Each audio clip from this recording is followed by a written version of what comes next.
Hi everyone, स्वागत आहे तुमचे माझ्या एका नवीन फ्रेश व्लॉगमध्ये. फ्रेश याच्यासाठी की आपण सकाळी उठल्या उठल्या फ्रेश असतोच. तर म्हटलं की फ्रेश दिवसाची सुरुवात तुमच्यासोबत करूया. तर सकाळी उठून मी सर्वात आधी कोमट पाणी पिऊन घेतलं.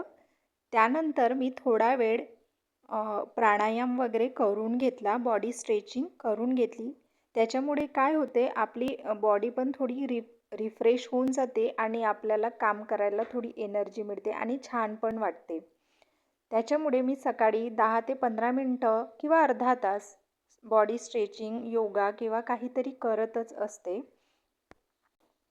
त्यानंतर मी सरळ किचनमध्ये भाजीपोळी बनवायला घेतलेली होती, कारण किट्टूला सकाळी शाळेत जायचं असते आणि तिला डब्याला भाजीपोळी ही द्यायची असते. त्यामुळे मी ती बनवून घेतली आणि त्यानंतर मी माझं अंगण झाडून घेतलं आणि लगेच मग मी रूममधला पसारा आवरायसाठी इथे आलेली आहे, कारण इथे खूप सारा पसारा झालेला होता.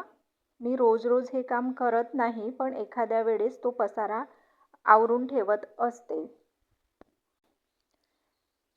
जो इथे पुस्तकांच्या कप्प्यामध्ये जो काही पसारा झालेला असतो, तो मी रोज करत नाही. तो एखाद्या वेळेस मी क्लीन करून ठेवते.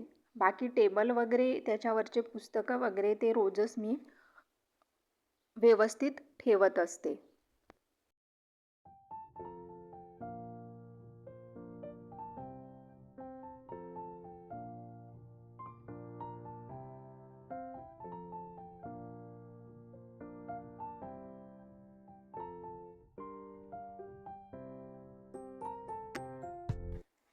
आता मी हॉलमधला पण पसारा आवरून घेते आहे. हॉल पण व्यवस्थित करून घेते. सकाळच्या वेळेमध्ये आपल्याला भरपूर सारी कामं असतात. त्याच्यामुळे आपल्याला बसायला पण वेळ नसते. लगेच एक काम झालं की आपण दुसरं काम करत असतो, कारण कामाची लिस्ट खूप सारी असते सकाळच्या वेळेमध्ये.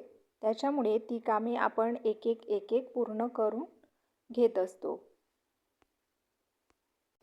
इथे मी पण तशीच करून घेते आहे आणि आज माझी कामं तशी लवकरच आटपलेली आहे. त्याच्यामुळे मला आज एक एक्स्ट्राचं काम करायचं आहे.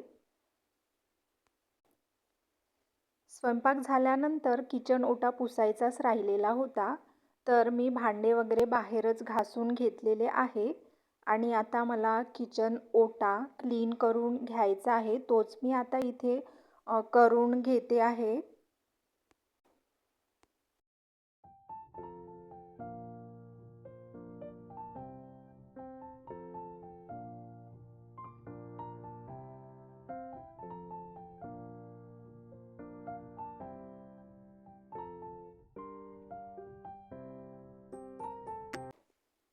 काचेच्या बॉटलमध्ये मी काही झाडं लावलेली आहे, ते पण आता स्वच्छ करून घेते आहे आणि त्याचं पाणी पण चेंज करून घेते. मी त्या काचेच्या बॉटलमध्ये आरोचं पाणी टाकत असते, कारण नळाचं पाणी हे खूप क्षारवालं असते. त्याच्यामुळे काय होतं की बॉटल आपली, ते काचेची बॉटल असते ती खराब होऊ शकते लवकर, त्याचे डाग दिसू शकतात. म्हणून मी आरोचं पाणी त्यामध्ये घालत असते.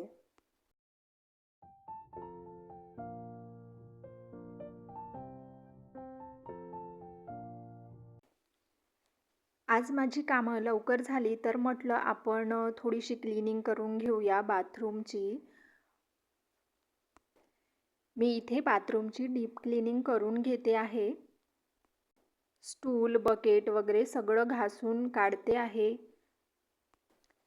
तर इथे मी आता पूर्ण बाथरूम पण घासून काढणार आहे. तर आजच्या व्हिडिओमध्ये एवढंच.